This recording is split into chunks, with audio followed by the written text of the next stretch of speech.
பழைய வண்ணாரப்பேட்டையில் கேரட் சாப்பிட்டதால் 2 வயது குழந்தை உயிரிழப்பு என விசாரணை நடந்து வருகிறது. நியூஸ்ல கிளைம் பண்றது என்ன அப்படின்னா 2 வயசு குழந்தை கேரட் சாப்பிட்டாங்க, மயங்கி விழுந்தாங்க, இறந்துட்டாங்க. எந்த ஒரு ரெசஸ்டேஷன் பண்ணாலும் குழந்தைய காப்பாற்ற முடியல அப்படின்னு சொல்றாங்க. ஸோ இதுல நிறைய கேள்விகள் பேரண்ட்ஸ்க்கு கண்டிப்பா வரும். ஸோ ஃபர்ஸ்ட் கேரட் சாப்பிட்டதுனால குழந்தை இறந்து போயிடுமா ஒன்று. ரெண்டாவது விஷயம், இதை எப்படியாச்சும் வீட்டில் கண்டுபிடிச்சிருந்தா ஃபர்ஸ்ட் எய்ட் பண்ணியிருக்கலாமா? ஸோ இது எல்லாத்துக்கான ஆன்சர்ஸை நான் 1 by 1 கொடுக்க போறேன்.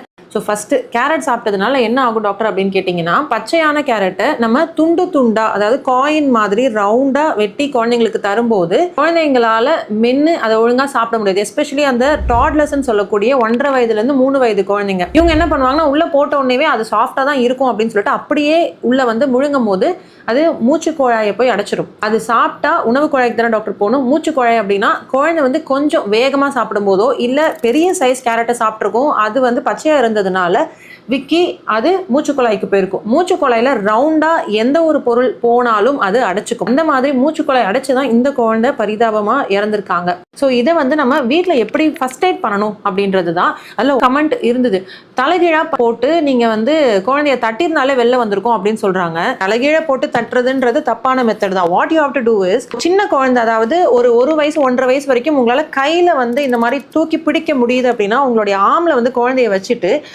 உட்காந்துட்டு குழந்தைய உங்க தொட மேல வச்சுட்டு குழந்தைய இந்த முதுகு பகுதி இருக்கு இல்லைங்களா, இதுல வந்து கையை இந்த பகுதியை வந்து மேல இருந்து கீழே தட்டணும், மேல இருந்து கீழ்ப்புறமா. ஸோ குழந்தை வந்து ரொம்ப சாயக்கூடாது, ஒரு 30 டிகிரி ஆங்கிள் இருந்தா போதும். ஸோ மேல இருந்து கீழே நீங்க இந்த ப்ரெஷர் கண்டினியூஸா போடும்போது என்ன ஆகுது அப்படின்னா இது வந்து மூச்சுக்குழாயில இருக்கிற வைப்ரேஷன்ஸை உண்டாக்கி அந்த பொருள் வெளியில வரலாம். இது முடியல அப்படின்னா நீங்க என்ன பண்ணணும்னா ஸ்ட்ரெயிட்டா நீங்க ஹாஸ்பிட்டல் வந்தாகணும். ஸோ இந்த மாதிரி விஷயங்களை பத்தின உங்களுக்கு சந்தேகங்கள் இருந்தது அப்படின்னா கேளுங்க, அதுக்கான விடைகளை நான் தரேன்.